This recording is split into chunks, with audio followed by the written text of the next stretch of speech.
आरतीचं ताट खाली ठेवा, मोजरा करून खाली बसा. आपल्या मागच्या पोथीला पाय लागल नाही याचे संकल्प करायचा आहे मनातल्या मनात.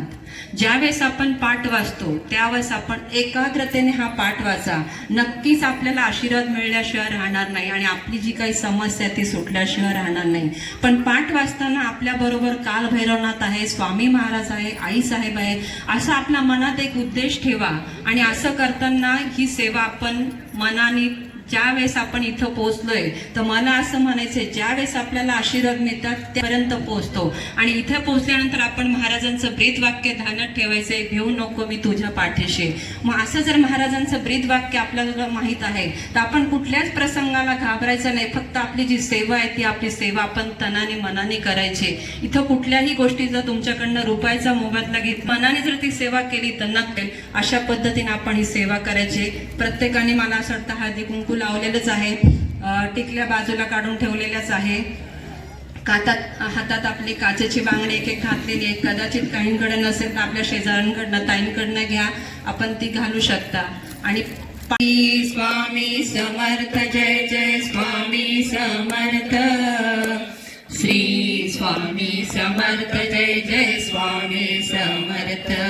बोला श्री स्वामी समर्थ, जय जय स्वामी समर्थ. श्री स्वामी समर्थ, जय जय स्वामी समर्थ. महाराज श्री स्वामी समर्थ, जय जय स्वामी समर्थ. श्री स्वामी समर्थ, जय जय स्वामी समर्थ.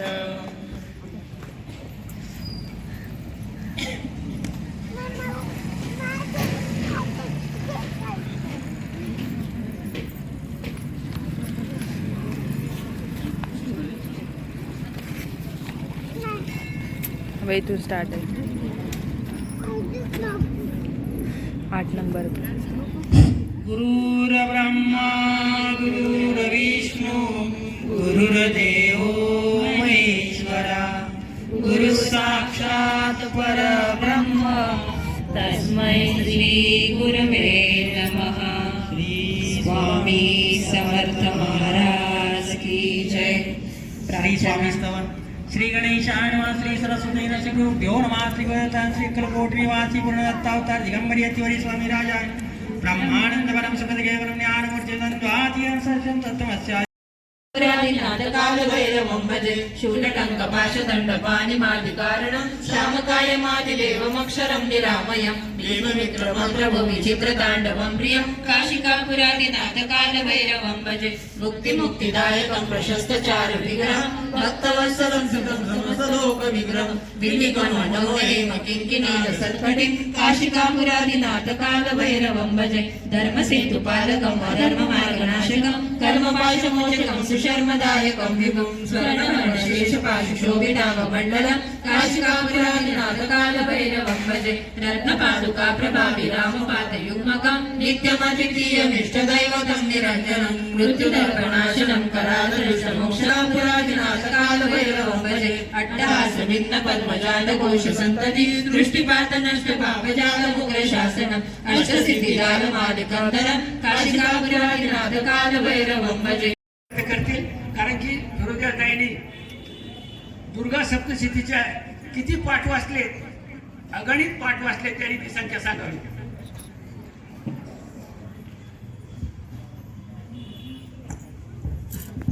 श्री स्वामी समर्थ. पहिल्यांदा आपल्याला डोळ्यासनं केंद्राने सांगितलंय की जे काही नवीन केंद्र आज इथं आलेले आहेत आणि ज्या काही महिलांना एक आपलं मनोगत व्यक्त करायचं असेल त्यांनी लगेच ताबडतोब पुढे, कारण वेळ आपल्याकडे थोडं कमी आहे, कारण आपण बसून बसून कंटाळलेलो आहोत. ज्या काही असं नवीन केंद्रातल्या त्यांनी लवकर आपलं एखादं आपल्याला आलेला अनुभव सांगा. मांडवा असेल, आता नाव नाही घेत, बरेच केंद्र आहे, या लवकर. कोणी येत आहे का महिला एवढे म्हणणं? आपला अनुभव सांगा. दुसरं काही आपल्याला स्वामींविषयी मनोगत व्यक्त करायचं ते सांगा. सूचना अशी आहे, स्थानिक मंडळी डोळसण्याचे स्थानिक भगिनी पुरुष किती हातवर करा बरं. स्थानिक 70 आहेत, हरकत नाही. इथं डोळसण्याचा उमरा किती आहे? 200, बरोबर. जोशी सांगितलं कोणी वाड्या बरोबर आहे पोलीस स्टेशन वाड्यातून आले वाड्यातून आले तर हे काळभैरवाची इतकी मोठी जबरदस्त ताकद आहे इथं, त्याचा लाभ बाकीच्या उमऱ्याने काय घेऊ नये. आता काय म्हणतील हे स्वामी समर्थांचे, पण काही वारकरी मंडळी म्हणतील याचे स्वामी समर्थांचाच कार्यक्रम आहे. तर आदिनाथ गुरु सकळ सिद्धांचा मच्छिंद्र देहाचा मुख्य शिष्य, वारकरी संप्रदायाचं मूळ आदिनाथ म्हणजे भगवान शंकर तिथं 3 पिंडीमध्ये दत्त याच्यामध्ये दत्त रूपात येते. मग ही जर भंगार शंकराचे प्रतिनिधी असतील हे काळ भैरवनाथ त्यांचा अवतार असेल तर त्यांनी सुद्धा याच्यात सर्व वारकऱ्यांनी जे सप्ताह चालू आहे तुमचा त्या सर्व वारकऱ्यांनी सुद्धा पुढच्या वर्षी मला इथं हाजरी लावणं गरजेचं आहे अशी त्यांना हात जोडून विनंती सर्व वारकऱ्यांना. भगवान शंकराची सेवा आहे. आदिनाथ गुरु सकळ सिद्धांचा मच्छिंद्र देहाचा मुख्य शिष्य, मच्छिंद्राने बोध गोरक्षाशी केला, गोरक्ष बदला गहिनी प्रती, गहिनी प्रसादे निवृत्ती दानाला ज्ञानदेवा सार चोचविले. हे मुळे भगवान शंकर जे दत्तरूपात आहेत, त्रिंबक 3 तोंडाचा देव कोणता आहे? दत्त महाराज आहेत.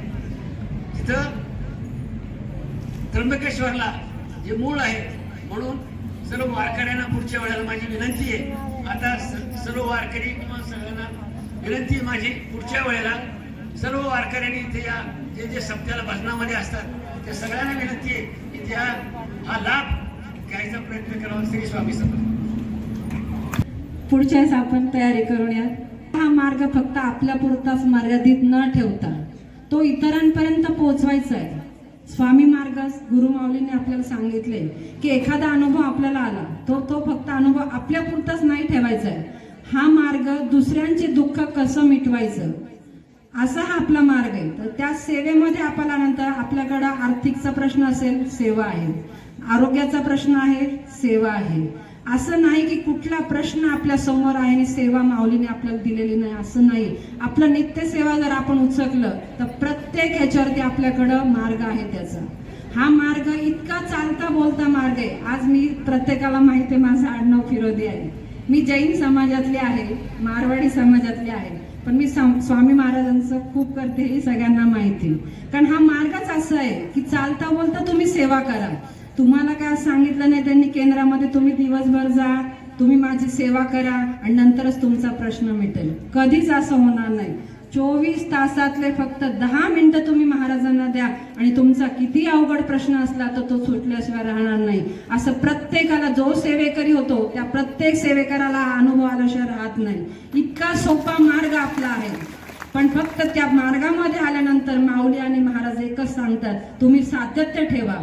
काय होतं आज खूप प्रकारचे काय झालेले बाहेर ही पण सेवा आपण चालू ठेवायचं. तर असं न करता आपण महाराजांवरती श्रद्धा ठेवा. नक्कीच महाराज आपला प्रश्न सुटल्यास राहणार नाही. आणि महाराजांचं ब्रीद वाक्य आपण पाहिलं तर भिवू नको मी तुझ्या पाठीशी.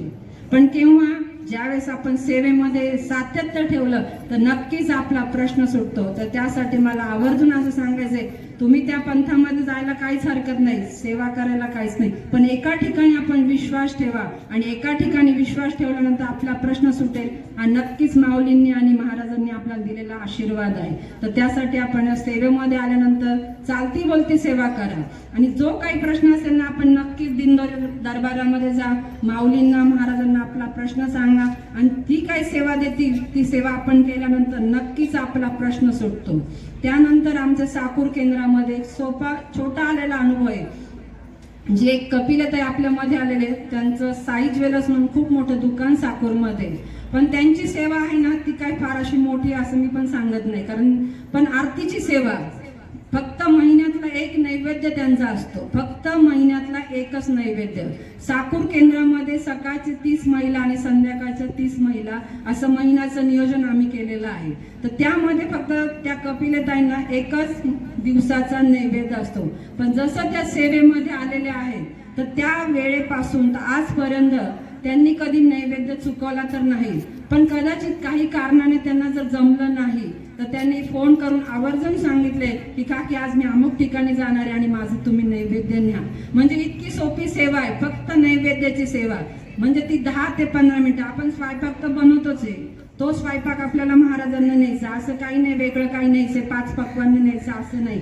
तुम्ही जो काय स्वयंपाक करता तो स्वयंपाक फक्त महाराजांना न्यायचे आणि तो आपण आरतीच्या वेळेस तो नैवेद्य महाराजांना दाखवायचंय आणि तो नैवेद्य पुन्हा आपण घरी घेऊन जायचंय. म्हणजे तो नैवेद्य सुद्धा आपण दरबारामध्ये ठेवत नाही. तो नैवेद्य आपण घरी घेऊन गेल्यानंतर आपल्या घरातले जेवढे सदस्य असतील ते सदस्य ते प्रसाद म्हणून आपण घेत असतो. आणि अशा प्रसाद रूपीमध्ये आपल्याला महाराज किती मोठा अनुभव देतात, किती मोठा आशीर्वाद आपल्याला महाराज देतात. त्या कपिलेता 1-2 मिनिटात त्यांचा अनुभव सांगतील. श्री स्वामी समर्थ. जागे श्री स्वामी समर्थ. मी गेले 10-15 वर्षापासून स्वामी सेवेत आहे आणि माझी मुलगी पण आहे. तिचा पहिला BMS ला नंबर सुद्धा असा स्वामी सेवेतूनच लागला होता आणि त्यानंतर तिला MD करायची आणि पुण्यातच MD ला नंबर लागला पाहिजे अशी इच्छा होती. तर ती मागच्या वर्षी तिला कमी वर्षी तिचा म्हणजे ती स्वामींची रोज सेवा चालूच होती तिची. असं करता करता ती दर गुरुवारी आरतीला वगैरे राहायची. फक्त तिची एकच इच्छा होती की तिचा MD ला नंबर लागावा आणि मागच्या गुरुवारी तिचा भारतीय विद्यापीठ MD ला मेडिसिन मध्ये नंबर लागून गेला. श्री स्वामी समर्थ. धन्यवाद कपिलताई. आता त्यांच्या तोंडातले ऐकले की फक्त छोटी सेवा त्यांनी केली, असं काही नाही की 24 तास दरबारात गेले आहे तिथं महाराजांची सेवा केली नाही. फक्त 10 मिनिटाची सेवा आणि त्यांची मुलगी सुद्धा सेवेमध्ये सातत्य ठेवते असं त्यांनी सांगितले. आणि एवढ्या चांगल्या भारतीय विद्यापीठाला तिचा आज नंबर लागला. आज आपण पाहिलं तर 25 लाख, 30 लाख, 20 लाख असे पैसे आपण तिथं भरतो आणि त्यावेळेस आपल्या मुलांचा नंबर तिथं लागतो. पण हे काही न करता महाराजांनी त्यांनी सोप्या पद्धतीमध्ये फक्त सेवा केली आणि सेवा केल्यानंतर महाराजांनी त्यांना मेवा दिलाय. त्या मुलीचं आज भारतीय विद्यापीठला नंबर लागला. फक्त एवढंच सांगणे मला की ह्या मार्गात मध्ये आल्यानंतर आपण सातत्य ठेवा.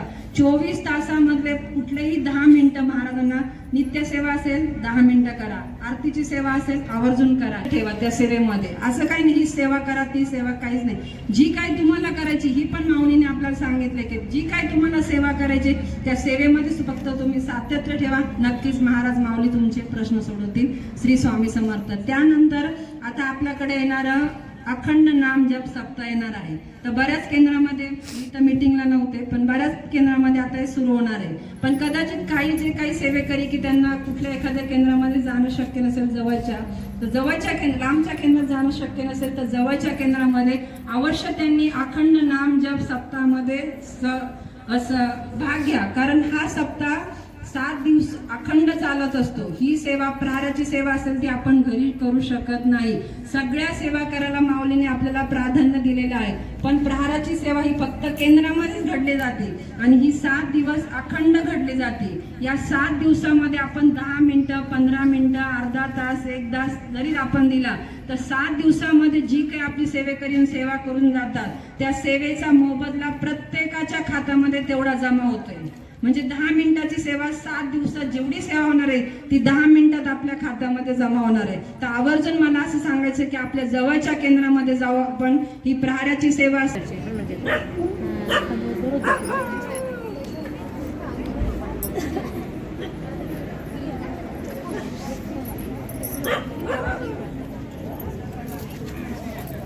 ती